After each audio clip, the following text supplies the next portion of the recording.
صليت على إبراهيم وعلى آل إبراهيم في العالمين إنك حميد مجيد.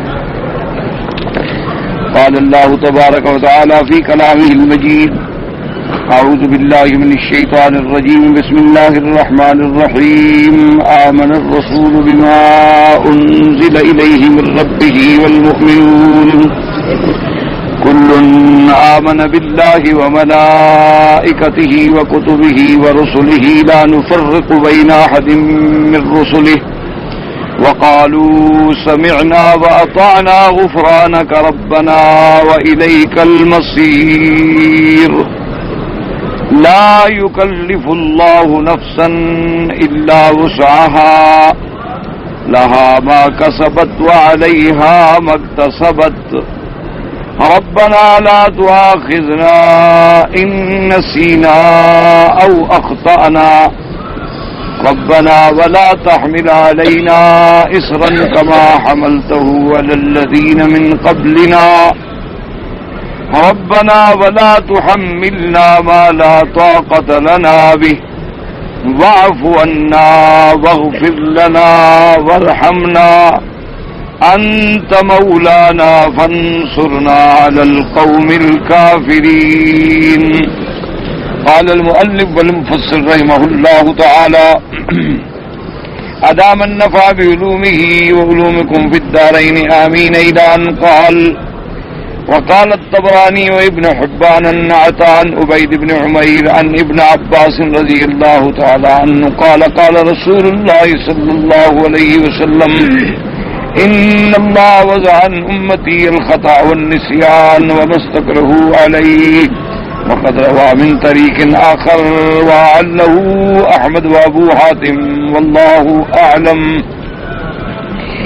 وقال ابن أبي حاتم: حدثنا أبي قال حدثنا مسلم بن إبراهيم قال حدثنا أبو بكر الهذلي عن شعر أم الدرداء عن النبي صلى الله عليه وسلم قال: إن الله تجاوز لأمتي عن ثلاث: عن الخطأ والنسيان والاستكراء. قال أبو بكر: فذكرت ذلك الحسن فقال: أجل، أما تقرأ بذلك قرآنا ربنا لا تؤاخذنا إن نسينا أو أخطأنا. اب مفسر رحمۃ اللہ علیہ قرآن پاک کی ان آیات مبارک کی تفسیر بیان فرما رہے ہیں کہ جس میں اللہ تبارک و تعالی نے اپنی رحمت سے ہمیں تعلیم دی، دعا سکھلائی کہ ربنا لا تؤاخذنا ان نسینا او اخطأنا، کہ ہمارے پروردگار، ہمارے رب، ہمارے پالنہار، ہم پر مواخذہ نہ کیجیے ہم اگر بھول جائیں یا خطا کریں۔ اب اس پر مفسر رحمۃ اللہ علیہ فرماتے ہیں کہ طبرانی اور ابن حبان نے حضرت ابن عباس رضی اللہ تعالیٰ عنہ سے ایک روایت کی ہے کہ حضور پاک صلی اللہ علیہ وسلم نے فرمایا کہ اللہ تبارک و تعالیٰ نے میری امت سے ان چیزوں کو معاف فرما دیا ہے کہ اگر وہ خطا کے طور پہ کریں یا نسیان کے طور پہ یعنی بھول جائیں، یا وہ چیز جس پہ ان کو اکراہ کیا جائے یعنی مجبور کیا جائے، جبر کیا جائے۔ اسی طرح مفسر رحمۃ اللہ علیہ فرماتی ہیں کہ ایک دوسرے سند کے ساتھ بھی اس کو روایت کیا گیا۔ اچھا، اور ابن ابی حاتم رحمہ اللہ تعالی نے ام الدرداء رضی اللہ تعالی عنہ سے روایت نقل فرمائی ہے عن النبی صلی اللہ علیہ وسلم قال: ان اللہ تجاوز لامتی عن ثلاث. اللہ تبارک و تعالی نے میرے بندوں سے، میری امت سے 3 چیزوں سے درگزر فرما دی ہے۔ وہ 3 چیزیں کیا ہیں کہ یا تو کوئی چیز خطا کے طور پہ ہو گئی، یا کوئی چیز نسیان کے طور پہ ہو گئی، بھول کے آدمی نے کر دیا، بل استقرا یا اس کو اس پہ جبر کیا گیا، تو ان 3 چیزوں پر جو ہے مواخذہ نہیں ہوگا۔ اللہ نے حضور صلی اللہ علیہ وسلم کی امت کو معاف فرمایا۔ کیا معنی؟ ایک تو ہے کہ بھئی اس نے یعنی آمدن غلطی نہیں کی بلکہ خطأ غلطی ہو۔ دوسری چیز یہ ہے کہ اس کو بات بھول گئی، نسیان کے طور پہ وہ غلطی کر بیٹھا، بھول گیا۔ تیسری چیز یہ ہے کہ اس پر جبر کیا گیا، یہ تین چیزیں جو ہیں اللہ نے امت پاک سے، امت رسول پاک صلی اللہ علیہ وسلم معاف فرمائی. لیکن ان باتوں کو سمجھیں. اب یہ ہے کہ بھی خطا ہو جائے تو معاف ہو گیا، لیکن قرآن پاک دوسری جگہ فرماتا ہے وَمَن يَقْتُلْ مُؤْمِنًا خَطَأً من قتل مؤمنا خطأ، اگر کوئی مسلمان کسی مسلمان کو خطأ قتل کر دے. کیا معنی؟ مثلا شکار کھیل رہے تھے، اب شکاریوں نے اپنے اپنے مچان بنائے تھے، ایک کا ادھر ہے، ایک کا ادھر ہے، ایک کا ادھر ہے. آپ نے گولی تو ماری ہرن کو، لیکن غلطی سے بندے کو لگ گئی، تو آپ نے آمدن تو نہیں مارا، خطأ مارا ہے. اسی طرح آپ گاڑی چلا رہے تھے، ڈرائیور تھے، اللہ معاف کرے، گاڑی کے ایکسیڈنٹ ہو گیا، آدمی نیچے آ گیا، آپ نے آمدن تو نہیں مارا، یعنی خطأ مارا ہے آپ، لیکن اس پہ دیت ہے. اور یہاں بظاہر معلوم ہوتا ہے کہ جو چیز خطأ ہو جائے اللہ پاک اس سے تجاوز فرما لیں گے، اس پر کوئی مواخذہ نہیں ہوگا. اسی طرح نسیان ہے کہ بھئی بھول گیا. اچھا، بھول جانے میں بھی کئی احکام جو ہیں فقہا نے وضاحت کی ہے کہ بعض احکام تو ایسے ہیں کہ جن پر مواخذہ نہیں ہوتا. مثلا آپ روزے میں تھے، آپ کو بات بھول گئی، آپ نے پانی پی لیا، ابھی پانی پیا اور یاد ہے میں تو روزے کے ساتھ ہوں، آپ نے روک دیا، تو آپ کا روزہ نہیں ٹوٹے گا کیونکہ آپ نے بھول میں پیا ہے. اچھا، لیکن بعض احکام ایسے ہیں حج کے یا عمرے کے جن میں فقہا نے یہ تصریح کر دی ہے کہ چاہے کوئی شکل بھی ہو اس کو دم دینی پڑے گی. تو اس لیے بات کو سمجھیں کہ ایک حدیث مبارک میں آتا ہے کہ خطا پہ مواخذہ نہیں ہوگا، نسیان پر مواخذہ نہیں ہوگا. اچھا، مستکرہو کا معنی کیا ہوتا ہے کہ جبر کیا جائے. مثلا کسی پہ جبر کیا گیا، جیسے قرآن فرماتا ہے الا من اکرہ وقلبہ مطمئن بالایمان. ایک آدمی کافروں کے ہاتھ میں آ گیا، اللہ معاف کرے، ان نے جبر کیا بھی تم زبان سے کفر کا کلمہ نکالو ورنہ ہم تمہیں مارتے ہیں. اگر اس کا دل مطمئن ہے اور زبان سے کلمہ کہہ دیا، اللہ فرماتی ہیں کوئی حد، اس کے ایمان میں کوئی خلل نہیں آتا.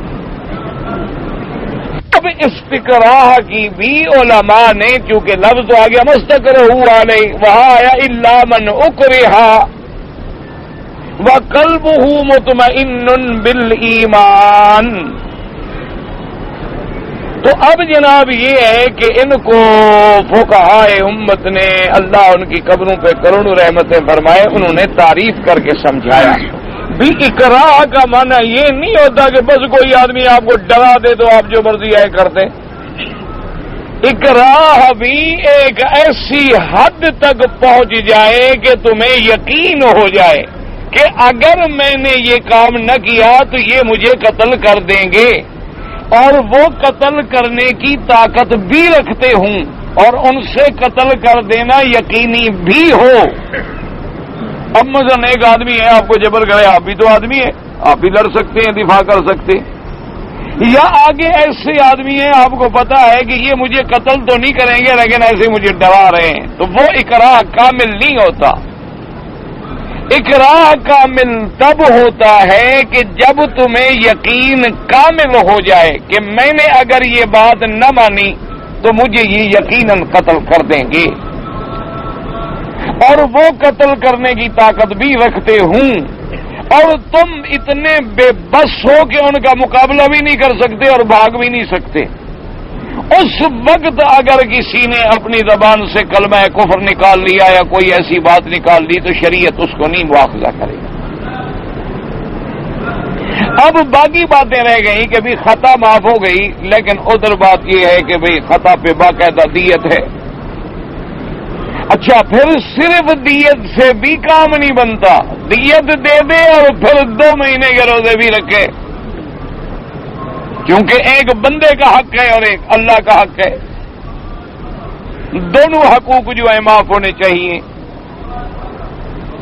تو اب جناب بات سمجھیں، اسی لیے آپ کو یاد ہوگا انشاءاللہ کہ میں نے خلاصہ درس میں عرض کیا تھا کہ بعض ایسی خطا ہوتی ہے جو من وجہ ہمارے اختیار میں ہے. مثلا ایک آدمی نشے میں ہے، اب نشے کی حالت میں وہ جو بک رہا ہے اسے تو پتہ ہی نہیں، نشے کی حالت میں جو حرکتیں کر رہا ہے اسے پتہ نہیں ہوگا جی میں نے تو آمدن نہیں کی، میں نے تو خطا نہیں کی ہے، مجھے تو پتہ ہی کوئی نہیں میں نے کیا کیا، مجھے تو پتہ ہی کوئی نہیں کہ میں نے کیا حرکت کی ہے. تو اب اس کو ہم خطا نہیں سمجھیں گے. کیوں کہ یہ جو خطا مرتکب ہوئی ہے اس کا سبب تو اختیاری ہے نا، خود اس نے اختیار کیا ہے نا، سبب تو اس کا اختیار ہے کہ اس نے خود شراب پی کے نشے کی حالت میں پہنچا اور پھر اس کو پتہ نہیں لگ رہا، لیکن شراب کا پینا تو اس کے اختیار میں تھا، اس کا لے آنا تو اس کے اختیار میں تھا، نہ پینا بھی اس کے اختیار میں تھا. تو اب اس نے من وجہ خود ارتکاب کیا ہے، فرق ہے. اسی طرح مثال کے طور پر یعنی کوئی کام لے لیں، مثلا ایک آدمی ڈرائیور ہے گاڑی چلا رہا ہے تو اب اس کے ایکسیڈنٹ ہو گیا، ٹھیک ہے خطا ہو گیا، قتل عمد ہم اس کو نہیں کہیں گے، ہم کہیں گے قتل خطا ہے، لیکن من وجہ تو اس کے اختیار میں ہے نا کہ وہ گاڑی نہ چلاتا، یا گاڑی چلا رہا تھا تو آہستہ چلاتا، اتنی سپیڈ میں چلاتا کہ شہر ہے خدا نہ خواستہ کوئی آدمی آگے آ جائے تو میں روک سکوں. اب جب وہ ایسے حدود میں تیز دوڑا رہا ہے تو من وجہ تو اس نے بھی غلطی کی ہے، من وجہ خطا کا ارتکاب اس کی جانب سے بھی ہوا ہے. اچھا اسی طرح جو ہے مثلا بعض احکام جو ہے حج کے، اس میں بعض فقہا نے فرمایا ایک آدمی کہے کہ جی میں نے کنکری آنی ماری اس لیے کہ میں بھول گیا تھا، وہ کہتے نہیں دم دے بھائی بھول گیا. اچھا بعض احمد تو فرماتے ہیں ٹھیک ہے بھول گیا نسیان ہو گئی تو ہو گئی، لیکن بعض احمد فرماتے ہیں کہ نہیں بھی یہ تو عمل ہی ایسا ہے کہ زندگی میں ایک دفعہ پیش آنا ہے، زیادہ سے زیادہ 2 دفعہ پیش آنا ہے، زیادہ سے زیادہ سال میں 1 دفعہ عمل پیش آنا ہے، اور پھر احکام معلومہ ہیں، پھر ان کے اوقات ہیں، 1 دن 10 ہے 11 ہے 12 ہے 13 ہے. یہ کیسی بھول ہے کہ یہ 4 دن ہی بھولا رہا؟ بھائی اگر اس نے 11 کو غلطی کی تھی 12 کو جا کے قضا کر لیتا، 11 کی کنکریاں بھی قضا کر لیتا، 12 کی بھی مار دیتا. اچھا 10 11 12 3 دن ہی اس کو بھول گئے تھے تو 13 کو جا کے سارے دنوں کی قضا مار لیتا، ابھی تو وقت موجود تھا اس کا. اس لیے وہ فرماتے ہیں کہ نہیں، اس نے بھولنے کے بعد پھر اس بھول کو عمدن خود لمبا کیا. اچھا بھول گیا چھوڑو جی چھوڑو، بھول گیا تھا تو بھول گیا. اسی طرح وہ کہتے ہیں جیسے ایک آدمی کہے گا جی میں نے حالت احرام میں قمیص پہنے رہا اور اس کے بعد جو ہے کوئی پوچھے اس کا جی میں تو بھول گیا تھا، تو فقہا کہتے ہیں بھی یہ اچھی بھول ہے. بھول کا معنی تو یہ تھا کہ تم نے احرام باندھا 5 منٹ 10 منٹ 15 منٹ آدھا گھنٹہ تم بھول گئے. یہ کیسے بھولنا ہو سکتا ہے کہ تم میقات سے قمیض پہن کے آ رہے ہو، مکے پہنچ گئے ہو، طواف کر رہے ہو، صفا دوڑ رہے ہو اور تمہیں اپنا قمیض بھی نظر نہیں آ رہا؟ یہ کیسی بھول ہے؟ تو اس لیے علماء نے پھر ان میں فرق کیا ہے کہ سمجھو اسی طرح جیسے مثلا کوئی آدمی کہے کہ جی جیسے حضور نے فرمایا رفع عن امتی، اللہ نے میری امت سے گناہ اٹھا لیا ہے اگر وہ سویا ہوا ہے جب تک کہ وہ بیدار نہ ہو، کیونکہ نیند میں ہے تو کیا کرے غریب، نیند اس کے اپنے ہاتھ میں ہے نہیں. اب اس کا معنی یہ نہیں ہوتا کہ وہ روزانہ مستقل سو جایا کرے اور صبح جناب 7 بجے اٹھ کے نماز پڑھے اور کہے جی میں تو سو گیا تھا لہذا مجھ پر کوئی گناہ نہیں. گناہگار ہوگا کہ اس نے جماعت چھوڑی، اس نے اذان چھوڑی. اب آلات منبہہ موجود تھے، وہ الارم لگا سکتا تھا، وہ کسی دوستوں کو کہہ سکتا تھا.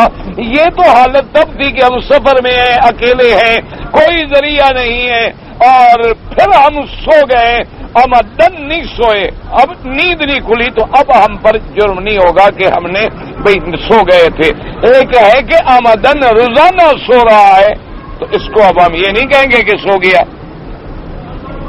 اسی طرح جو ہے نا احکام، جیسے علماء نے فرمایا کہ بھئی آدمی جنابت میں ہے تو جنابت میں بھی اب مرد ہے یا عورت ہے ناپاک ہے. اچھا، عورت حیض میں ہے یا نفاس میں ہے؟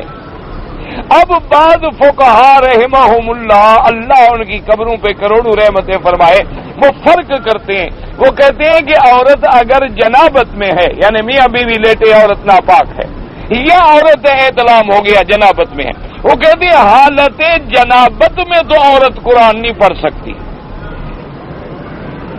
لیکن اگر حیض کے دنوں میں ہے یا نفاس کے دنوں میں وہ کہتے ہیں قرآن پڑھ سکتی ہے. اچھا، اب ایک عام آدمی کو بتلایا جائے وہ کہے گا دیکھو جی عجیب ہے. اسی لیے لوگ اماموں کی پھر مخالفت کرتے ہیں نا، کیونکہ بات تو خود کو سمجھ نہیں آتی اور غصہ نکالتے ہیں پھر ائمہ کرام پہ. وہ کہتے ہیں دیکھو جی اچھے امام ہے، جنابت میں بھی تو عورت پلید ہے ناپاک ہے، جنابت میں تو قرآن نہ پڑھے، حیض میں بھی تو پلید ہے ناپاک ہے، لیکن کہتے ہیں حیض میں تو پڑھ لے، حالانکہ جنابت میں بھی نماز نہیں پڑھ سکتی، حیض میں بھی نماز نہیں پڑھ سکتی. یہ عجیب بات ہے بھی، یہ کیسے؟ حالانکہ وجہ کیا ہے؟ تو ائمہ کرام کو اللہ نے جو سمجھ دی ہے، جو فہم دی ہے قرآن و حدیث کی، اللہ تبارک و تعالی ان کی محنتوں کو قبول فرمائے. انہوں نے کہا دیکھو سمجھو، جنابت کا ازالہ عورت کے اپنے ہاتھ میں ہے. سمجھے بات کو، عورت ناپاک ہوگی، میاں بیوی لیٹے عورت ناپاک ہوگی، لیکن جنابت سے نکلنا تو اس کے اپنے ہاتھ میں نا. 2 منٹ لگیں گے غسل خانے میں جا کے غسل کر لے، پاک ہو گئی. لیکن حیض سے نکلنا اس کے اپنے ہاتھ میں نہیں ہے، جب تک کہ مدت پوری نہ گزرے کیسے پاک ہو؟ جب تک نفاس کی مدت پوری نہ گزرے، مثلا بلیڈنگ آ رہی ہے 40 دن تک بھی نہیں رکی، تو کیا کرے؟ اس کے اپنے ہاتھ میں تو ہے نہیں. تو اتنا دن اس کو اللہ کے ذکر سے محروم رکھنا جو ہے وہ مناسب نہیں ہے، اس لیے کہ وہ چیز اس کے ہاتھ میں نہیں، وہ مجبور ہے، وہاں مضطر ہے. اور جنابت میں قطعاً مضطر نہیں، 2 منٹ میں جا کے غسل کر لے، پاک ہو گئی. پاک ہونے کے بعد تلاوت کرے. جب پاک ہونا اس کے اپنے ہاتھ میں ہے تو پھر ناپاکی کی حالت میں تلاوت کیوں کرے؟ اور جہاں پاک ہونا اس کے اپنے ہاتھ میں نہیں ہے تو وہاں اگر ہم اس کو کہہ دیں، اور وہ بیچاری قرآن حفظ کرنے والی ہے، اس کو تو 40 دن میں سارا قرآن ہی بھول جائے گا، اس کو تو 8 دن میں پورا قرآن ہی بھول جائے گا. 8 دن سبق چھوڑ دو تو 9ویں دن آدمی جب سبق شروع کرتا ہے معلوم ہوتا ہے کہ آج ہم کوئی نیا سبق شروع کر رہے ہیں. تو اس لیے دونوں میں فرق ہے، دونوں میں فرق ہے. اچھا، اسی طرح آپ دیکھیں فقہا نے فرمایا کہ چلو جی عورت مر گئی، بھی مر گئی، خاوند غسل دے سکتا ہے یا نہیں؟ اچھا، خاوند مر گیا، بیوی غسل دے سکتی ہے یا نہیں؟ یعنی یہ ان صورتوں میں ہوتا ہے، اگر کوئی اور نہیں ہے پھر تو حل ہی کوئی نہیں نا. ایک بات سمجھیں، اگر ہے ہی میاں بیوی اور کوئی بندہ ہی نہیں، عورت نہیں، تو کون غسل دے گا؟ وہ تو پھر اضطرار آ گیا نا، وہ تو پھر مجبوری آ گئی کہ اور آدمی ہے کوئی نہیں. یہ ہے کہ اور آدمی اگر موجود ہیں تو بعض فقہاء کرام نے فرمایا کہ ہاں عورت تو غسل دے سکتی ہے خاوند کو، لیکن خاوند نہ دے غسل. اچھا، اب جو ہمارے جدید نسل ہے وہ کہتے ہیں دیکھو جی یہ مولوی تو بس عورتوں کو ذلیل سمجھتے ہیں نا، عورت تو غسل دے، وہ تو اپنے خاوند مردہ ہے اس کو نہلائے غسل دے، لیکن عورت مر جائے تو خاوند اس کو غسل نہ دے. عورت نکرانی ہے نا جی مولویوں کے پاس اسلام کے مذہب میں. حالانکہ ان کو بات سمجھ نہیں آئی. اللہ ہدایت دے. اسلام نے تو عورت کو بڑی عزت بخشی ہے، اللہ ہمیں سمجھنے کی توفیق دے. سمجھے فرق. اچھا، ایک آدمی کی بیوی مر جائے، خاوند دوسری شادی کرنا چاہے تو خاوند پہ کوئی عدت ہے؟ ہاں جی، یعنی عدت گزارے گا، 4 مہینے 10 دن کے بعد شادی کرے گا. اچھا، اگر خاوند مر جائے تو عورت ابھی 4 مہینے 10 دن تک شادی، تو گویا 4 مہینے 10 دن تو ابھی اسی کے نکاح میں بیٹھی ہوئی ہے نا، کہ اسی کی عدت گزار رہی ہے نا، ابھی تو اس کے ساتھ معلق ہے. جب تک 4 مہینے 10 دن نہ گزرے دوسری جگہ وہ شادی نہیں کر سکتی ہے، تو لہٰذا اس کو تو غسل دینے کا حق ہے، لیکن بیوی مر گئی، خاوند پر تو کوئی پابندی یا عدت ہے نہیں، لہٰذا وہ اب کیوں دیکھے؟ سمجھ آیت؟ اس لیے احکام میں جزیات ہوتی۔ اچھا، جیسے مثلا ایک عورت امیر ہے، خاوند غریب ہے، تو عورت زکات خاوند کو دے سکتی ہے۔ اچھا، خاوند امیر ہے، عورت غریب ہے، تو خاوند بیوی کو زکات نہیں دے سکتا۔ سمجھ آ رہی ہے؟ ایک عورت ہے، ایک مرد ہے۔ عورت ہے امیر، لاکھوں واقعات ہوتے ہیں، امیر عورتیں غریبوں کے ساتھ شادی کر لیتی ہیں، یعنی کبھی تو اتفاق ہو جاتا ہے، اور کبھی آج کل تو ویسے بھی لو میرج کے دور ہیں، آج کل تو یہ معمولی سی بات ہے، آج کل تو یہ عام باتیں ہیں، جہاں آنکھ لڑ گئی غریب امیر کی کیا بات۔ آج کل تو نہ کوئی شرافت دیکھتا ہے، نہ کوئی خاندان دیکھتا ہے، آج کل تو ہے انڈرسٹینڈنگ کا مسئلہ، جہاں ہو جائے، جہاں نہ ہو۔ بہرحال عورت ہے امیر، خاوند ہے بیچارہ غریب۔ اب عورت نے زکات نکالنی ہے تو خاوند کو دے سکتی ہے، کہا جی دے سکتی ہے۔ خاوند امیر، عورت غریب، خاوند نہیں دے سکتا، کیوں؟ کہ بیوی کا خرچہ خاوند کے ذمے ہے، جب اس کی ذمہ داری ہے زکات کیوں دے؟ کھلائے پلائے اس کو، وہ تو خاوند کی ذمہ داری ہے کہ اپنی بیوی کو مکان بھی دے، کھانا بھی دے، کپڑا بھی دے، نفقہ بھی دے، سکنا بھی دے، تو اس کی تو ذمہ داری ہے، پھر زکات کیوں دے وہ؟ اور بیوی پر خاوند کے خرچ کی ذمہ داری شریعت میں نہیں ہے، لہذا اگر وہ زکات دینا چاہتی ہے تو دے دے، دونوں کے اندر بڑا فرق ہے، تفاوت ہے۔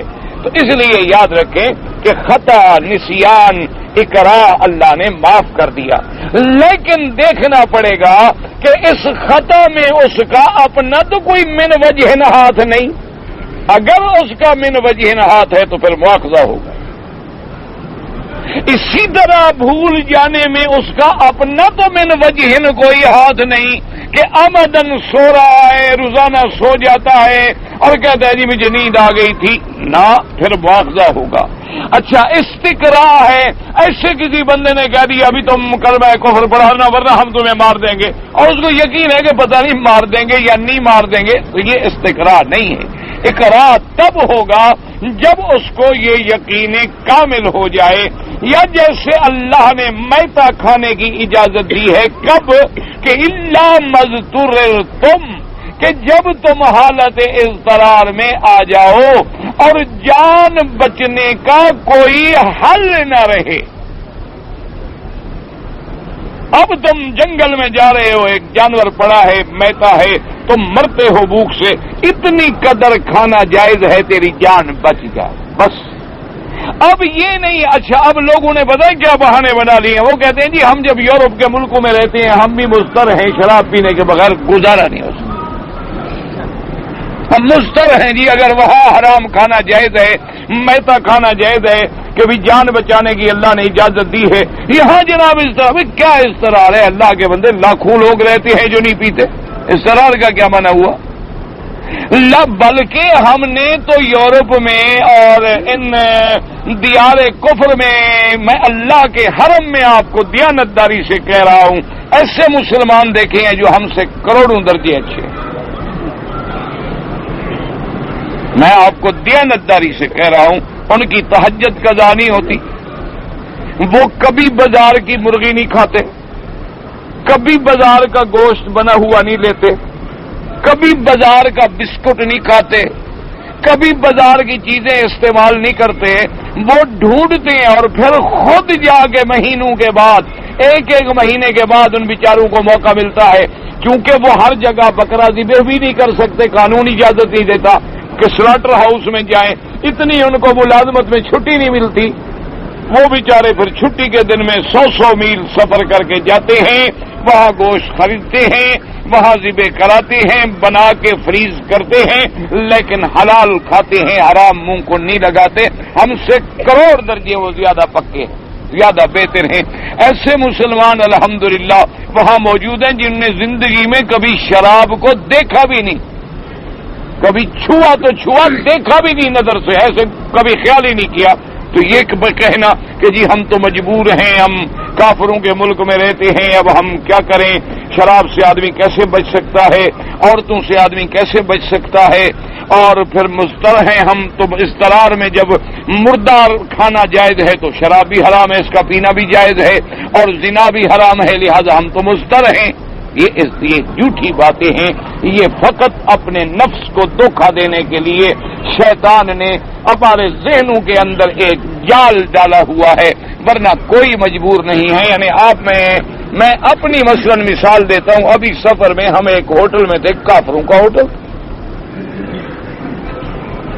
کافروں کے علاوہ بھی میرے خیال میں مجھے اب نام سے اندازہ ہو رہا ہے کہ شاید کسی یہودی کا بھی نہ ہو، نام سے، اللہ عالم، بہرحال جس کا تھا تو کافروں کا، لیکن نام سے مجھے کوئی شبہ ہے کہ بھی شاید وہ کسی یہودی کا نہ ہو۔ رات کا وقت تھا، رات کے 2 بج گئے تھے، سفر کرتے کرتے ہم ٹوٹ چکے تھے، تو سب دوستوں نے کہا جی اب تو مناسب نہیں ہے، تو ہم کسی ہوٹل میں ٹھہر جاتے ہیں اور صبح چائے وائے پی کے پھر جب اللہ کو منظور ہے باقی سفر بعد میں کریں گے، اب رات کو گاڑی چلانا بڑا مشکل ہو گیا، 2 بج گیا رات۔ کہ ٹھیک ہے بھائی، جو دوستوں کا مشورہ ہے۔ تو خیر جب ہم آئے تو ہم نے ان سے کہا کہ بھائی نماز کا کیا ہوگا؟ میں نے اپنے ساتھیوں سے پوچھا کہ بھی پتہ ہے کہ یہاں صبح کب ہوگی؟ انہوں نے کہا جی ہمیں تو پتہ نہیں۔ انہوں نے کہا جی کعبہ شریف یہاں کدھر ہوگا؟ انہوں نے کہا جی یہ بھی ہمیں پتہ نہیں۔ ہم ایک نئے علاقے میں داخل ہو رہے تھے نا جی، وہاں تو کچھ سینکڑوں ریاستیں ہیں، اللہ معاف کرے۔ تو خیر بہرحال میں نے ان جو انگریزی جاننے والے تھے میں نے کہا فون کریں، ہوٹل والے سے بات کریں، اس سے فون کیا، انہوں نے کہا جی بالکل ٹھیک ہے، مجھے خود بھی کعبہ شریف کا پتہ نہیں ہے، میں کافر ہوں، مجھے نہیں پتا قبلہ شریف کدھر ہے آپ کا، مجھے یہ بھی پتہ نہیں ہے کہ آپ کا پریئر ٹائم جو ہے عبادت کا صبح کا کب ہوگا، سن ریز کب ہوگا، لیکن میں کسی اسلامک سینٹر سے رابطہ کر کے فون کر کے ابھی 5 منٹ میں آپ کو بتاتا ہوں۔ اور ٹھیک 5 منٹ کے بعد اس نے ہمیں بتایا کہ کعبہ اس طرف ہے، سورج اس وقت نکلے گا، فجر کی نماز یہاں اس وقت پڑھی جاتی ہے۔ ہم نے کہا بھی ہم بہت تھکے ہوئے ہیں، ہم چاہے گھڑیاں بھی لگا لینا، ہمیں یقین نہیں ہے کہ ہم اٹھیں گے، کیونکہ ہم نے کوئی 12 گھنٹے ڈرائیو لی ہوئی تھی، گاڑی چلا رہے تھے 12 گھنٹے سے، تو ہم اتنا ٹوٹ چکے ہیں، ہم نہیں اٹھیں گے، اگر مہربانی کرو تو ہمیں اس نماز کے ٹائم پہ تم جو ہے اٹھانے کا کوئی بندوبست کر دو۔ انہوں نے کہا جی آپ فکر نہ کریں، آپ سوچیں۔ اس نے جناب ٹھیک اسی وقت 1 منٹ ادھر نہیں تھا، 1 منٹ ادھر نہیں تھا، ٹیلی فون نے جناب اسی وقت بیل کی، ہلو کیا بات ہے، اوکے ٹھیک ہے جی ہم نماز شروع کرتے ہیں۔ تو اب اگر یہ کافر کر سکتا ہے تو کوئی کہہ سکتا ہے جی میں تو مضطر تھا، نماز کیسے پڑھتا، مجھے تو جی کعبہ شریف کا پتہ نہیں تھا، مجھے تو سمت کا پتہ نہیں تھا، مجھے سورج نکلنے کا، یہ سب جھوٹ ہے۔ آدمی اپنے اللہ کے آگے کیسے جھوٹ بولے گا جو ہمارے دلوں کو بھی جانتا ہے؟ اس لیے ہمیشہ یاد رکھیں خطا معاف ہے، نسیان معاف ہے، استقراء معاف ہے، لیکن تب جب تمہارا من وجہ اس میں دخل نہ ہو۔ اگر تمہارا من وجہ دخل ہوگا تو پھر جزا سزا ہو۔ جیسے خیالات ہیں، دل میں ہم نماز پڑھ رہے ہیں، شیطان خیال ڈال رہا ہے یار یہی کعبہ ہے، عجیب مسلمان ہیں، پتھر کو دیکھو سیدھا کر رہے ہیں، شیطان خیالات ڈال۔ اچھا یہ ہے غیر اختیاری خیالات، اللہ نے معاف کر دی۔ ایک ہے کہ اس میں من وجہ ہمارا بھی اختیار ہے کہ تم نماز بھی پڑھ رہے ہو اور سوچ رہے ہو کہ میرا جو ہمسایہ ہے نا اس کے پاس تو بڑی اچھی گاڑی ہے، یا ہر کسی طرح موقع ملے نا تو اس کو ٹھیک کریں کچھ، تو اب یہ تو تم خود سوچ رہے ہو نا، اس میں تو من وجہ تمہارا اختیار ہے۔ اچھا اسی طرح تم نماز پڑھے، دیکھا کہ کوئی شاگرد آ گیا تو اب جناب مولوی صاحب نے لمبی لمبی قرات شروع کر دی کہ بھی شاگرد موتقد ہو جائے کہ حضرت پہنچ گئے جہاں پہنچنا تھا، حضرت کا تو اب اللہ سے سلسلہ جڑ گیا ہے ماشاءاللہ۔ اب جب دیکھا کہ کوئی نہیں ہے تو پھر ٹکرے اللہ اکبر اللہ اکبر، جو خلوت میں روندہ کار دیگر میں کنند، کہ جب وہ مولوی علیحدہ ہوتا ہے تو پھر اور چہرہ ہوتا ہے، جب لوگوں کے سامنے ہوتا ہے تو معلوم ہوتا ہے ابھی ابھی خواجہ خضر کو مل کے آئے ہیں، حضرت خضر سے ان کی ابھی ملاقات ہوئی ہے اور ان سے تازہ مصافحہ کرنے کے بعد ماشاءاللہ آئے ہیں، اور اللہ تبارک و تعالی رحمت کرے۔ اسی طرح حضرت ہزاروی صاحب کے ایک آدمی نے کہہ دیا، پرانی بات ہے، اللہ ان کی قبر پہ رحمت کرے، ان کی عادت مزاح بڑی تھی، مزاح فرماتے تھے، اللہ مغفرت فرمائے۔ اللہ جتنے علماء فوت ہو گئے سب کی مغفرت فرمائے، اور جو زندہ ہیں اللہ ہمیں ان کی ادب احترام کی توفیق بخشے۔ یاد رکھیں جب میں مولوی یا کسی پیر پہ تنقید کرتا ہوں نا، اس سے مراد میرے جیسا مولوی اور کاروباری پیر ہوتا ہے، اس سے مراد اللہ والے مولوی نا، اللہ والے پیر نا، ان کے تو ہم غلام ہیں، ان کے تو ہم جوتوں کو اپنے سر پہ رکھنا فخر سمجھتے ہیں۔ یہ جو پیشہ ور ہیں نا کاروباری، جنہوں نے گدیوں کو بیچا، قبروں کو بیچا، کاروبار کیا ہوا ہے، جنہوں نے اب مزاروں پہ باقاعدہ ٹھیکے اور میلے اور اڈے بنائے ہوئے ہیں، ان پر تنقید مقصود ہوتی ہے۔ اللہ کے ولیوں پہ کون تنقید کر سکتا ہے؟ اللہ ان کی قبروں پہ کروڑوں رحمتیں فرمائے، اللہ تبارک و تعالی ہمیں ان کی محبت نصیب فرمائے۔ تو بہرحال ایک آدمی نے، حضرت کی تقریر تھی تو سٹیج سیکٹری ہوتے ہیں نا ہمارے، بڑے خوش آمدی قسم کے لوگ ہوتے ہیں، اللہ معاف فرمائے، یہ بھی ایک فن ہے نا جی۔ تو اس نے آگے کہا کہ مجاہد ملت اور شیر سرحد، اور وہ عالم آپ کے سامنے ابھی تقریر کریں گے جن کا نورانی چہرہ دیکھ کر آپ کا ایمان تازہ ہو جائے گا۔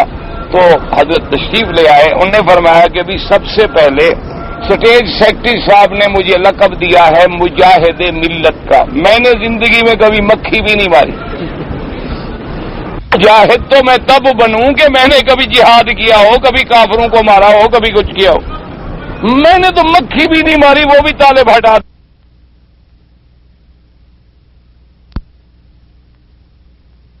انسان کرمنا بنی آدم، اور اس نے میری تعریف میں مجھے شیر بنا دیا۔ انہوں نے کہا شکر ہے کہ دم نہیں لگایا، لیکن تعریف میری یہ کر۔ اور تیسری بات انہوں نے کہی ہے کہ میرا نورانی چہرہ، انہوں نے کہا ہر پٹھان گورا چہرہ رکھتا ہے چاہے ہیروئن بھی بیچتا ہو، وہ تو ان کا رنگ ویسے گورا ہوتا ہے، اس میں نورانی ہونے کی کیا بات ہے؟ وہ چاہے نماز نہ پڑھے، ہیروئن بیچتا ہو، لڑکی بیچتا ہو، چہرہ تو گورا ہوتا ہے اس کا۔ تو چہرہ گورا ہونا تو کوئی بڑی بات نہیں، چہرہ تو تب گورا ہو جب نور ایمان سے گورا ہو، تب ہے بات کہ اللہم زین وجوہنا بزینت الایمان وجعلنا ہداۃ المہتدین، کہ بلال کا رنگ کالا ہے لیکن کروڑوں گورے چہرے اس پہ قربان کر دیے جائیں کہ اس میں وہ نور ایمان تھا۔ رنگ کیا ہے؟ رنگ تو کالا ہو، گورا ہو، چٹا ہو، سفید ہو، پیلا ہو، نیلا ہو، ہر ملک ٹھنڈا ہوگا تو لوگ گورے ہوں گے، گرم ہوگا تو لوگ کالے ہوں گے، اگر درمیان میں ہوگا تو معتدل گندم گون رنگ ہوں گے۔ یہ تو موسم کے اعتبار سے رنگ ہوتے ہیں، جہاں جہاں ٹھنڈا علاقہ ہوگا لوگ گورے چٹے ہوں گے، جہاں بے انتہا گرمی پڑتی ہوگی لوگ سیاہ ہوں گے، جہاں درمیان درجہ حرارت ہوگا لوگ درمیانی گندم گون ہوں گے۔ اصل نور ایمان کی جو روشنی ہے وہ چاہے لاکھ سیاہی ہو اندر سے چپکتی ہے، وہ اندر سے نظر آتی ہے کہ جیسے اللہ نے صحابہ کو عطا فرمایا تھا رضوان اللہ علیہم اجمعین۔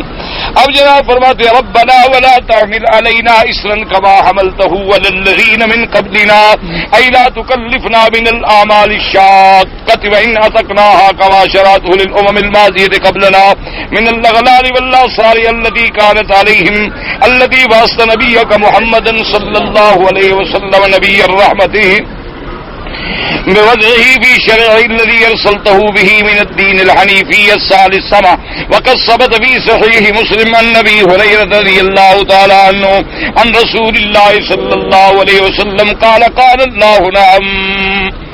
اب جناب اللہ تبارک و تعالیٰ سے دعا دوسری کیا تھی؟ ربنا ولا تحمل علینا اسرا کما حملته علی الذین من قبلنا، اے پالنہار ہمارے، رب ہمارے، ہم پر کوئی ایسا حکم نہ ڈال، ایسا بوجھ نہ ڈال جیسا پہلی امتوں پہ ڈالا گیا جس کی ہم طاقت نہیں رکھتے۔ میرا اللہ ہمیں تو نرم نرم حکم عطا فرما جو ہمارے کرنے کی طاقت رکھتے ہوں، جیسے پہلی امتوں پہ بڑے سخت حکم تھے کہ بھی اگر کپڑے پہ پلیدی لگ جائے کاٹ دو، اگر جسم کے حصے پہ لگ جائے کاٹ دو، اور اگر جرم ہو گیا اللہ نے فرمایا تمہاری توبہ میں تب قبول کروں گا کہ اپنے نفسوں کو قتل کرو۔ فَتُوبُوا إِلَىٰ بَارِئِكُمْ وَاقْتُلُوا أَنفُسَكُمْ فَتُوبُوا إِلَىٰ بَارِئِكُمْ، اپنے آپ کو قتل کرو۔ بنی اسرائیل نے جب غلطی کی، اللہ نے فرمایا موسیٰ علیہ السلام اب ان کی توبہ کے منظور ہونے کا ایک حل ہے کہ یہ ایک دوسرے کو قتل کریں، جو ایک دوسرے کو قتل کر دیں گے ہم معاف کر دیں گے۔ تو اس دور میں لوگوں نے تلواریں اٹھا کے آپس میں پھر ایک دوسرے کو قتل کرنا شروع کیا۔ بعد روایات اسرائیلیہ میں کہ 70,000 بنو اسرائیلی قتل ہوئے، اور اللہ کے نبی رو پڑے کہ میرا اللہ مہربانی کر اب معافی عطا فرما۔ اللہ نے فرمایا کہ بس جو بچ گئے ان کی توبہ قبول ہے۔ اب کتنا بڑا سخت حکم ہے، کہہ دینا تو آسان ہے نا، عمل کرنا کہ اپنے آپ کو مارو تو پھر میں راضی ہوں گا۔ تو اس لیے انہوں نے دعا سکھلا دی، ربنا ولا تحمل علینا اصرا، یعنی تکالیف شرعیہ جو ہیں، یاد رکھیں اوامر شرعیہ جو ہیں جس کی ہمیں طاقت نہیں ہے، الاسر والاغلال، ایسے سخت احکام کہ ہم ان کو اٹھا کے چل نہ سکیں، مہربانی کر میرا مولا ہم پر رحمت فرما دے۔ اور تو نے ہم پر رحمت فرمائی ہے، ہمارے اندر جو نبی بھیجا ہے وہ بھی نبی الرحمہ ہے، تو نے تو رحمت والا نبی بھیجا۔ تو اللہ تبارک و تعالی نے دعا منظور فرما لی، اور حضور کی امت کے لیے کتنی نرمی کر دی کہ حضور نے فرمایا کہ پہلی امتوں کی نماز نہیں ہوتی تھی جب تک کہ وہ مسجد میں نہ جائیں، لیکن اللہ نے میری امت کے لیے جعلت لی الارض مسجدا وطہورا، اللہ نے ساری زمین میری امت کے لیے مسجد بنا دی، کبھی ساری زمین پاک ہے، بس جہاں مرضی ہے کھڑے ہو جائے۔ اور پہلے زمانے میں خیرات، صدقات، اموال غنیمت جو ہیں قبول نہیں ہوتے تھے، کیا کرتے تھے کہ اکٹھا کر کے پہاڑ کی چوٹی پہ رکھ دو، آگ اترتی تھی آسمانوں سے ان کو جلا دیتی تھی، وہ جل گئے مانا ہے کہ منظور ہو گئے، اگر نہ جلے تو مانا یہ ہے کہ اللہ نے منظور نہیں کیا، تو چیز بھی جل گئی، ہمیں بھی نہ ملی، کسی نے فائدہ بھی نہ اٹھایا، تب منظوری ملی۔ اچھا اور آگ نہ آئے تو سارے رسوا ہو گئے کہ بھئی تمہاری منظوری قبول، تمہاری قربانی قبول نہیں ہوئی ہے۔ اللہ نے حضور کی امت میں پردہ دے دیا کہ خیرات کر دو، قبول ہونا نہ ہونا میرے ہاتھ میں ہے، لیکن تیرا پردہ تو میں نے رکھ دیا ہے نا، تیرا پردہ تو میں نے رکھا ہوا ہے۔ مال غنیمت ہے مجاہدوں میں تقسیم کرو، مجاہد کھائیں، مجاہدوں کو دے دو جنہوں نے جہاد کیا ہے۔ حضور نے فرمایا کہ اللہ تبارک و تعالی نے یہ بھی میری امت کے لیے آسانی پیدا فرما دی ہے، پہلی امتوں کو یہ نعمت نہیں ملی تھی۔ اسی طرح حضور کی امت پہ کتنی نعمت ہو گئی کہ اگر پانی نہیں ملتا ہے، پانی نہیں ملتا، نماز پڑھنی ہے، کیا کرو؟ فَتَيَمَّمُوا صَعِيدًا طَيِّبًا، مٹی پہ تیمم کر، ختم ہو گئی بات۔ بیمار ہیں، وضو کرنے میں خطرہ ہے، تیمم کر لو۔ اچھا اتنی شدید سردی پڑ رہی ہے کہ وضو کرنے میں ہلاکت کا خطرہ ہے کہ ڈر ہے مر جاؤں گا، تو تیمم کر لو۔ کتنی اللہ تبارک و تعالی نے رعایت فرمائی۔ اچھا اللہ نے کتنی امت میں رعایت فرما دی کہ قبلے کی طرف رخ کر لو، اندھیرا ہے، رات ہے، صحرا ہے، ہمیں پتہ نہیں چلتا کہ قبلہ کدھر ہے۔ اللہ نے فرمایا تم اپنا دماغ لڑاؤ، جدھر تمہارا دماغ تسلی کرے تم نماز پڑھ لو۔ اچھا ہم نے نماز پڑھی، سورج نکل آیا، پتہ چلا عجیب بات ہے، کعبہ تو ادھر، تو ہم نے تو نماز ادھر پڑھی ہے۔ اللہ فرماتے جو پڑھ لی ہے وہی قبول ہے، دوبارہ لوٹانے کی ضرورت نہیں ہے۔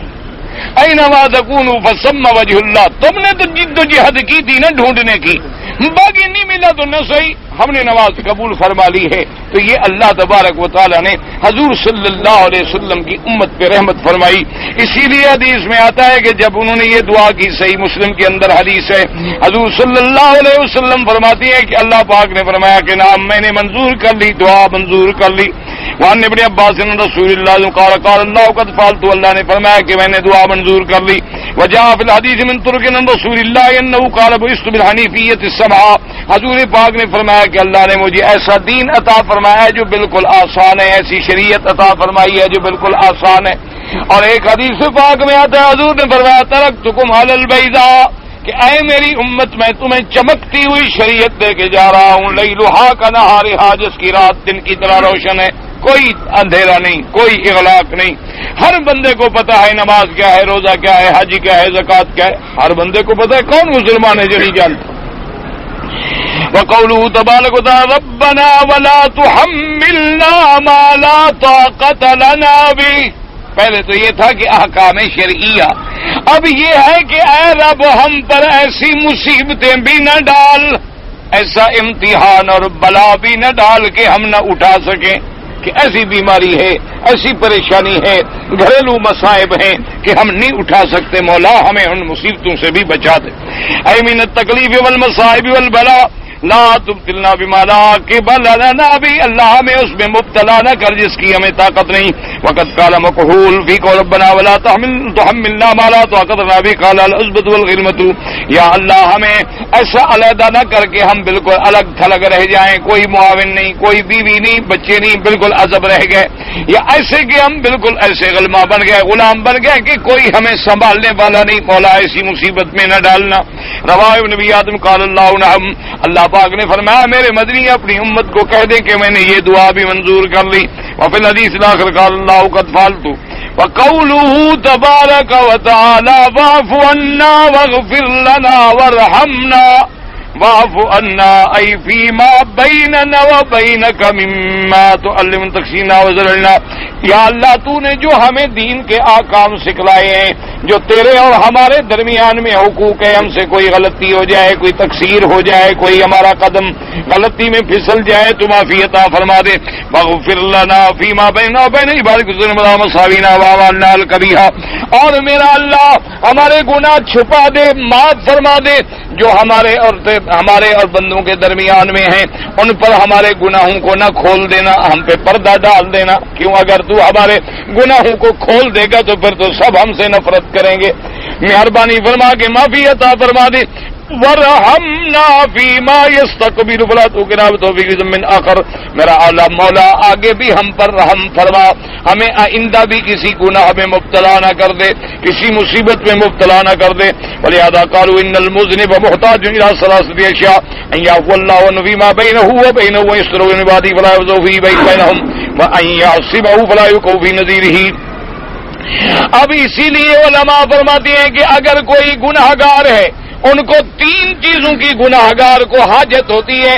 ایک تو یہ ہے کہ اللہ پاک اس کے اور بندے کے درمیان جو گناہ ہے معاف کر دیں. دوسری گناہگار کو ضرورت ہوتی ہے کہ اللہ اس کو بندوں کے سامنے بھی رسوا نہ کریں. اور تیسری ضرورت یہ ہوتی ہے کہ آئندہ اللہ اس کو اسی قسم کے گناہ میں مبتلا نہ کر دیں. وقت تقدم رضی اللہ قال نعم رضی قال اللہ فضل وقوله تبارک وتعالی انت مولانا فانصرنا علی القوم الکافرین انت ولینا وناصرنا. تو ہی ہمارا ولی ہے، تو ہی ہمارا مددگار ہے، تو ہی ہمارا مولا ہے، تو ہی ہمارا وارث ہے. علیک توکلنا، تجھ پر ہی ہمارا آسرا ہے. وانت المستعان وعلیک التکلان ولا حول لنا ولا قوت الا بک. مولا تیری ذات پہ ہمارا آسرا ہے، تیری ذات سے مدد مانگنے والے ہیں. مولا تیرے سوا ہمارے پاس نہ کوئی طاقت ہے نہ کوئی قوت ہے، تو ہی ہماری ہر کام میں مدد کرنے والا ہے. فانصرنا علی القوم الکافرین الذین جہادوا دینک وانکروا وحدانیتک وساعت نبی. کہا یا اللہ ہمیں قوم کافروں پہ نصرت فرما، مدد فرما، جنہوں نے تیرے دین کا انکار کیا، جنہوں نے تیری وحدانیت و توحید کا انکار کیا، جنہوں نے تیرے نبی پاک کی نبوت و رسالت کا انکار کیا. وعبدوا غیرک واشرکوا معک من عبادک. اور میرا مولا جنہوں نے تیرے سوا غیروں کی عبادت کی اور جنہوں نے تیرے بندوں کو تیرا شریک بنا ڈالا. فانصرنا علیہم، اللہ ہماری ان پہ مدد فرما دے. وجعلنا العاقبۃ لهم فی الدنیا والآخرہ. اللہ ہمیں دنیا و آخرت میں کافروں پر کامیابی و نصرت عطا فرما. قال اللہ نعم. وفي الحديث الذي رواه مسلم عن ابن عباس قال الله قد فعلت. وقال ابن جرير حدثني مسلم ابن ابراهيم قال حدثنا ابو نعيم قال حدثنا سفيان ساكن معاذ رضي الله تعالى عنه كان اذا فرغ من هذه السوره وانصرنا على القوم الكافرين قال آمين. ورواه وكيع سفيان بن ساكن معاذ جن كان ختم البقره قال آمين. حضرت معاذ بن جبل رضی اللہ تعالیٰ عنہ جب سورۃ البقرہ پڑھتے، جب سورۃ البقرہ کو ختم کرتے اس لفظ پہ پہنچتے کہ فانصرنا علی القوم الکافرین تو کہتے آمین. یا اللہ ہماری یہ دعائیں جو ہیں سن لے، قبول فرما دے. آمین کا معنی ہوتا ہے اللہم اجب، یا اللہ ہماری دعائیں سن اور منظور فرما. تو اللہ تبارک و تعالیٰ نے یہ جامع دعا بھی عطا فرمائی اور ساتھ امت پاک پر اتنے رحمتیں بھی فرما دیں. دعا کریں اللہ ہم سب پہ رحمتوں کا فیصلے فرما دے اور مسلمانوں پہ رحمت نازل فرمائے.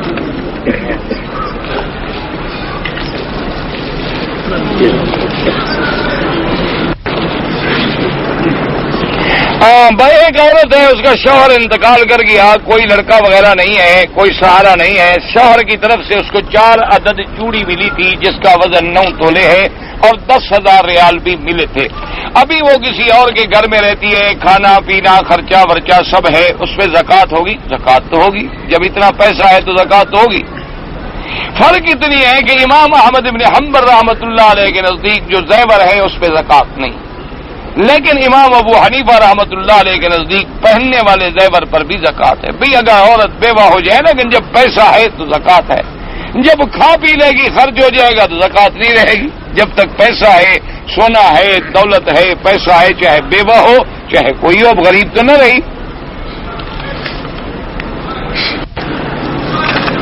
میں تلاوت کرنے کے لیے قرآن پاک جو ہے حرم شریف سے ایک اپنے گھر میں لے گیا ہوں, کیا یہ جائز ہے؟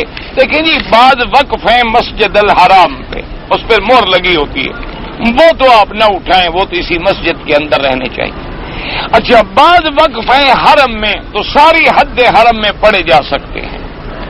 اور اسی طرح اگر ویسے احتیاط اسی میں ہے کہ آپ باقاعدہ دفتر موجود ہیں, وہاں جا کے اپنے لیے قرآن شریف لے لو, باقاعدہ حکومت قرآن کا ہدیہ دیتی ہے بغیر قیمت کے, تو کیوں بلا وجہ شبوں میں مبتلا رہو کہ قرآن بھی پڑھتے رہو اور دل میں شبوں بھی رہے کہ پڑھنا تھا نہیں پڑھنا تھا, اٹھانا تھا نہیں اٹھانا تھا, ایسے شک میں کیوں پڑھو؟ اور ایسے مسئلے ڈھونڈنے کی ضرورت کیا ہے جب مفت میں مل سکتا ہے, کوئی پریشانی بھی نہیں ہے.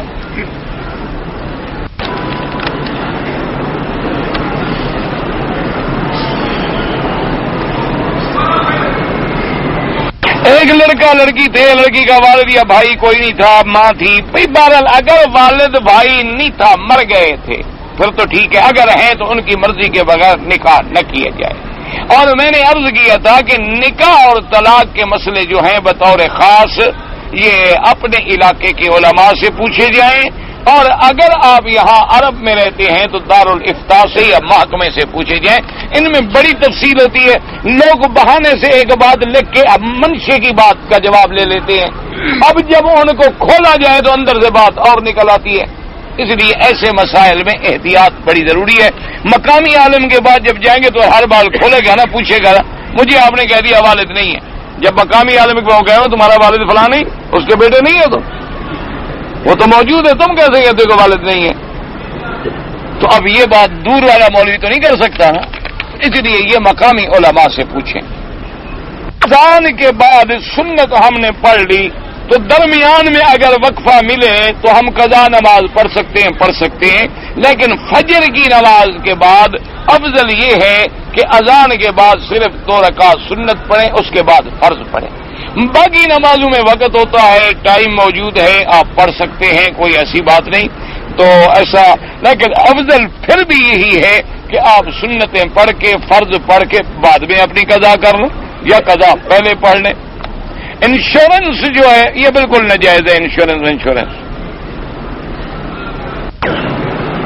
کہتے ہیں جی ہمارے پاس لوگوں کا کپڑا آتا ہے رنگائی کے لیے, اگر ہم انشور نہ کرائیں, اور آج کل کراچی کے حالات آپ پر مخفی نہیں ہیں, بھائی بات پھر وہی آ جاتی ہے اضطرار والی کہ بھی حالت اضطرار میں کیا کیا جائے.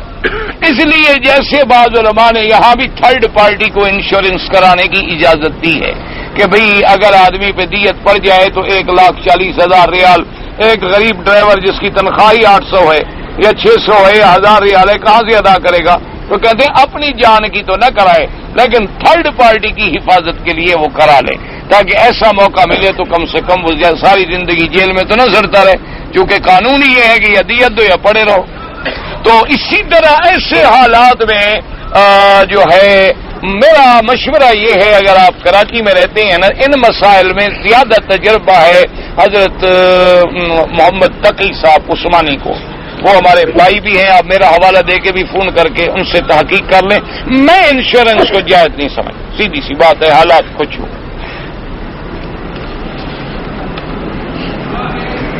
کہتے ہیں جی ہمارے ملک میں آپ کو بھی پتا ہے کہ آج کل ایسے حالات پیدا ہو گئے ہیں کہ رشوت کے بغیر کوئی کام نہیں ہوتا، تو اب ہم کیا کریں؟ بات سمجھیں، ایک تو ہے کہ مثلا یہ گلاس تھا اس بھائی کا، ہم نے افسر سے کہا کہ پیسے لے کے مجھے دے دو، تو اب تو دونوں پہ لعنت ہے، کیونکہ میں نے بھی تو غلط کام کروایا نا، اس نے بھی غلط کام کیا۔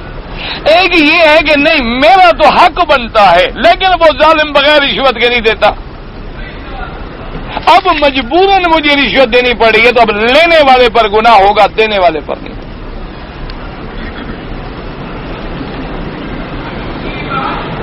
احرام کی حالت میں عورت کا بال اگر کوئی ٹوٹ کے گر جائے کچھ بھی نہیں ہوتا، بال وہ ٹوٹتے ہیں جو مردہ ہوں، بال توڑنا منع ہے کہ خود نہ توڑے، خود نہ کاٹے، خود نہ کینچی چلائے۔ یہ تو نہیں ہے کہ ایسے وضو کیا یا ہاتھ لگایا یا ایسے کپڑا منہ کو لگ گیا بال گر گیا، کچھ بھی نہیں ہے۔ اگر میں نے ایک عمرہ کیا ہے اور میں نے اس طرح پھروا دیا، سر پہ بال میرے ہیں نہیں، اگر میں دوسرا عمرہ کروں تو پھر کیا کروں؟ پھر بھی اس طرح پھروانا پڑے گا چاہے بال نہ ہوں۔ اللہ میاں کو بالوں کی ضرورت نہیں ہے، وہ تو صرف یہ دیکھتے ہیں کہ بندے نے میرے حکم پہ گردن جھکا دی، بس۔ اسی طرح اگر کوئی گنجا آدمی عمرہ کرے اس کو بھی اس طرح پھروانا پڑے گا، بال تو ہے نہیں لیکن اس طرح پھروانا ہوگا تاکہ تعمیل حکم ہو جائے۔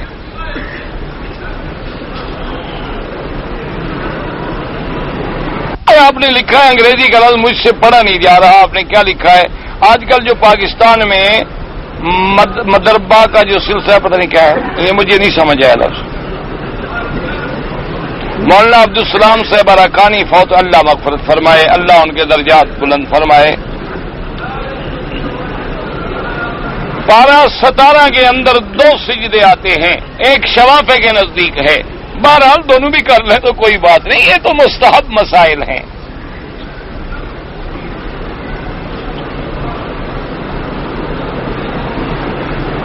میرے بھائی نے ایک ہندو کو یہاں سے ڈرافٹ بھیجا 15,000 کا، اچھا اس نے میرے بھائی کو 15,000 کے بجائے 16,000 مثلا 1,000 زیادہ دیا، تو سیدھی بات ہے کہ سود ہے، سیدھی بات ہے کہ سود ہے، وہ لینا جائز نہیں تھا، لیکن ہندو سے لے کے کسی غریب کو دے دو، ثواب کی نیت نہ کرو، اس سے تو نکل جائے بہتر ہے نا، ہندو کو تو واپس نہ کرو نا بدبخت کو۔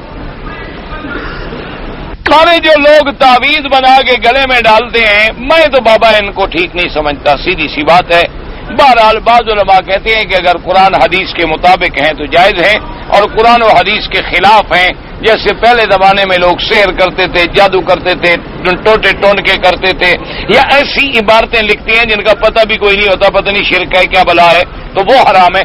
لیکن افضل یہی ہے کہ تھوڑی سی ڈھیل دے دو نا جی، آدمی کو آپ نے دیکھا ہوگا نا کبھی گاڑی میں سفر کریں، کھڑے ہونے کی جگہ دے دو تو بیٹھنے کی وہ خود بنا لیتا ہے، اور بیٹھنے کی دے دو تو انشاءاللہ تم کھڑے ہو جاؤ گے وہ لیٹ جائے گا۔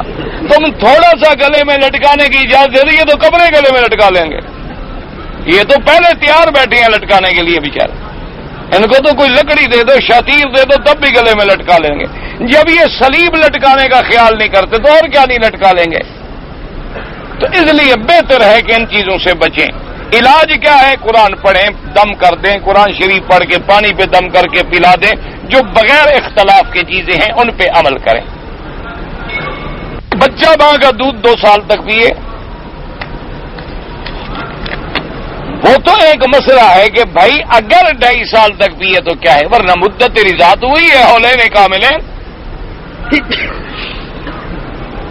میں حرم میں بیٹھا ہوتا ہوں، پھر سوچتا ہوں کہ بی بی عائشہ کیسی ہوں گی، بی بی فاطمہ الزہرا کیسی ہوں گی، پھر جہاں جو عورتیں ہیں پھر ان کو دیکھتا ہوں کیسی خوبصورت ہوں گی۔ انا للہ و انا الیہ راجعون۔ توبہ کرو اللہ کے بندے، استغفار کرو۔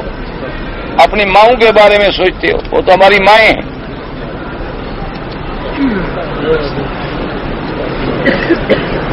میں پہلے حنفی تھا، اب میں نے کتابیں پڑھی ہیں، حدیث کو سمجھ کے خود مسئلہ کے حدیث اختیار کے، ماشاءاللہ ٹھیک ہے، اچھی بات ہے، ترقی کر رہے ہو، آگے جا رہے ہو نا، بس خدا کرے اسی حد پہ رہو۔ میں نہیں کہتا، مولانا محمد حسین بٹالوی گزرے، اللہ ان کی قبر پہ رحمت کرے، جو علماء اہل حدیث کے بہت بڑے عالم تھے، بہت بڑے عالم تھے۔ اللہ ان کی قبروں پہ کروڑوں رحمتیں فرمائے. وہ فرماتے تھے کہ بھئی اہل حدیث کہلانا تو بڑا آسان ہے لیکن ہے بڑا مشکل. دو دھاری تلوار پہ چلنے کا نام ہے. اس لیے وہ فرماتے تھے کہ اب آخری پوائنٹ پہ تو آ گیا, اب یہاں سے اگر پھسلا تو پھر تم پہلے حنفی تھے, چلو اہل حدیث بن گئے, شکر ہے, خیر ہے, لیکن اگر وہاں سے پاؤں پھسلا پھر. اس لیے اللہ پاک سے دعا کرو اللہ ہمیں ثابت قدم رکھے. اچھا جی, یہ ہاؤ مائی طواف وی کین ڈو آفٹر فجر اینڈ آفٹر عصر. اچھا, مقصد اندازہ جو مجھے ہے کہ فجر کے بعد اگر ہم طواف کریں تو اس کی نفل جو ہے سورج کے بعد پڑھیں, افضل جو ہے. عصر کے بعد کریں تو مغرب کے بعد, صرف احناف کے نزدیک. باقی ائمہ کے نزدیک حرم میں جب چاہو طواف کرو, نفل پڑھو, ہر وقت جائز ہے.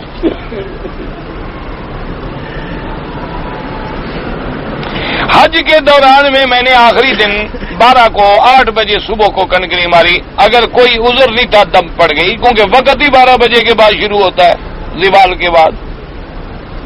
اپنے گھر والوں کے لیے طواف کروں, خود اپنا طواف کر کے ان کے لیے دعا کر دو.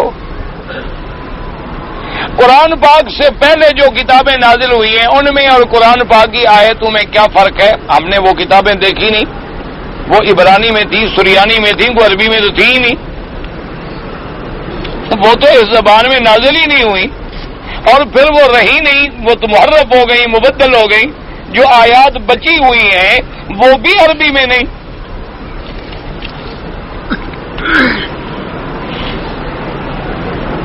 مسافر امام کی اقتداء میں فرض نماز جو ہے پوری ادا کرے گا, اور باقی بھائی اگر مسافر امام ہے مسافر تو آپ مسافر ہیں دو پڑھیں گے. اچھا, امام مقتدی, امام ہے مقیم اور آپ ہیں مسافر, تو آپ امام کی نیت کے مطابق نماز پوری کریں گے.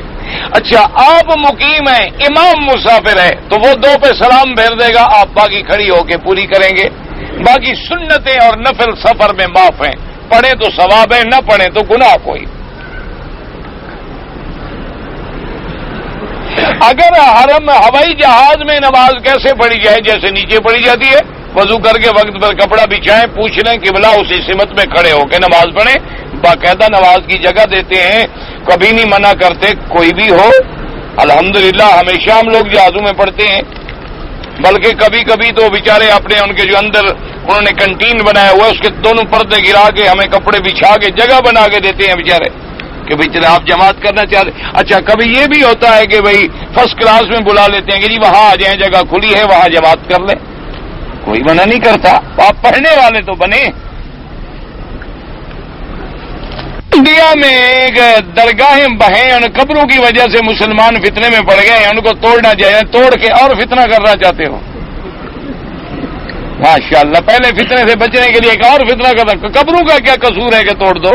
تم ٹھیک ہو جاؤ, تم شرک بدعت نہ کرو. اگر نماز وتر میں قنوت نہ پڑھی جائے, احناف کے نزدیک سجدہ صاف ضروری ہے کیونکہ وہ واجب ہے, باقی ائمہ کے نزدیک سنت ہے. اگر اسود ہننا لگائیں نہیں, اس میں سرخ مہندی ملائیں, زمزم کے پانی سے شربت بنائیں, چاہے کچھ بنائیں, سب ٹھیک ہے. فجر عصر کی نماز سے پہلے قضا پڑھ سکتے ہیں. امام رفع یدین کر رہا ہے, مقتدی نہیں کر رہا, کوئی بات نہیں, کوئی حرج نہیں. اللہ نے میرے دماغ میں پہلے شرک کی باتیں تھیں, ٹھیک کر دیا الحمدللہ. حضور صلی اللہ علیہ وسلم کے رضائی والد, آپ کے رضائی والد تو کوئی نہیں تھے, والدہ تھی. حضور صلی اللہ علیہ وسلم کی نواسی کا نکاح حضرت علی سے ہوا, مجھے یاد نہیں ہے. اب بیٹی کا نکاح یاد ہے, حضرت بی بی فاطمہ الزہرا, اور باقی یاد نہیں. کہ مجھے پتا ہے وہ سوال حل کر کے انعام لینا چاہتے ہیں, اخباروں میں آئے ہوئے, اس لیے میں وہ بھی تم جواب میں دوں, انعام بولے جائے, کیا فائدہ ہوا؟ ہمیں پتا ہوتا ہے نا, اس لیے ہم وہ گول کر دیتے ہیں. پیسے لینے ہیں تو ڈھونڈے. اچھا جی, بھابھی نے دیور پر زنا کا الزام لگایا, اس بات جھوٹ کرا دیتا ہے, شریعت کیا کہتی ہے؟ دیکھو بھائی, بات یہ ہے کہ بھابھی نے اگر الزام لگایا ہے بغیر ثبوت کے, الزام غلط ہے. بس اللہ تبارک و تعالیٰ معاف فرمائے، ایسے ثبوت جو ہے اگر ثبوت نہ گزرے تو حد قذف ہے، توبت کی حد لگے گی، اسلامی قانون ہو، ورنہ تو ثبوت دے۔ اگر ثبوت نہیں ہے، اچھا تمہاری تسلی ہے، اس کے پاس ثبوت نہیں ہے، ان سے قسم لے کے اعتبار لے لو اور آئندہ احتیاط رکھو۔ اسی لیے تو شریعت نے دیور سے پردہ رکھا ہے کہ نہ قریب آئے اور نہ گناہ ہو۔ آگے جو ساتھی بیٹھتے ہیں ان کو کہیں کہ وہ آپ کے قریب بیٹھا کریں تاکہ ہم آواز سنیں انشاءاللہ۔ اچھا، سر کے صفا مروہ دوڑتے ہوئے میرے سر سے کندھے سے کوئی بال گر گیا، کچھ نہیں ہوا، خارش ہوئی تو بال گر گیا، کچھ نہیں ہوتا۔ حتیم میں فرض کے علاوہ جو مرضی آئے پڑھیں، فرض بھی اگر اکیلے پڑھنے ہیں پڑھ سکتے ہو، وہ تو امام کی وجہ سے نہیں پڑھے جاتے کہ امام کعبے کے باہر اور تم کعبے کے اندر، اس لیے منع ہے، ورنہ تو جو نماز چاہو پڑھو، کوئی منع نہیں۔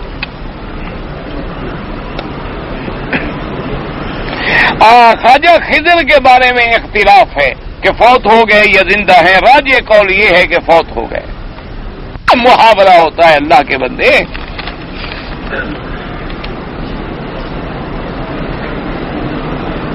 یہ جو ہم نے کہا بی بی کو کہہ دیا چھت پر جا کر کے بی بی میرا چاند سے اچھا ہے فلاں، یہ تو ایک واقعہ پہلے گزر چکا ہے، تم اس کو دوہرا کے کیوں خام خواہ اپنی شہرت کرنا چاہتے ہو؟ کوئی طلاق شلاق نہیں پڑتی، عورت چاند سے اچھی ہے۔ اللہ نے مرد کو عورت کو احسن تقویم فرمایا ہے، چاند تو احسن تقویم نہیں ہے۔ پھر مرد عورت مسلمان ہیں، مریں گے ایمان پہ تو جنت میں جائیں گے، چاند سورج تو جہنم میں جائیں گے، ان کا کیا مقابلہ ہے بندے سے؟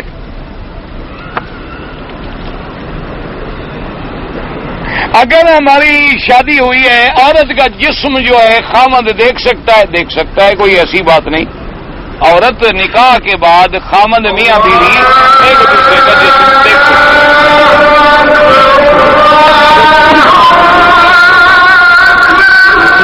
اللهم صل على سيدنا محمد وعلى آل سيدنا محمد وبارك وسلم على الله۔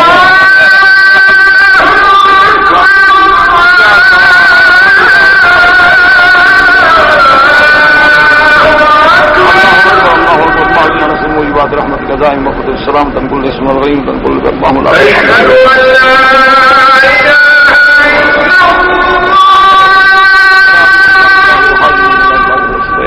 اشهد ان لا اله الا ربنا آتنا في الدنيا حسنة وفي الاخرة حسنة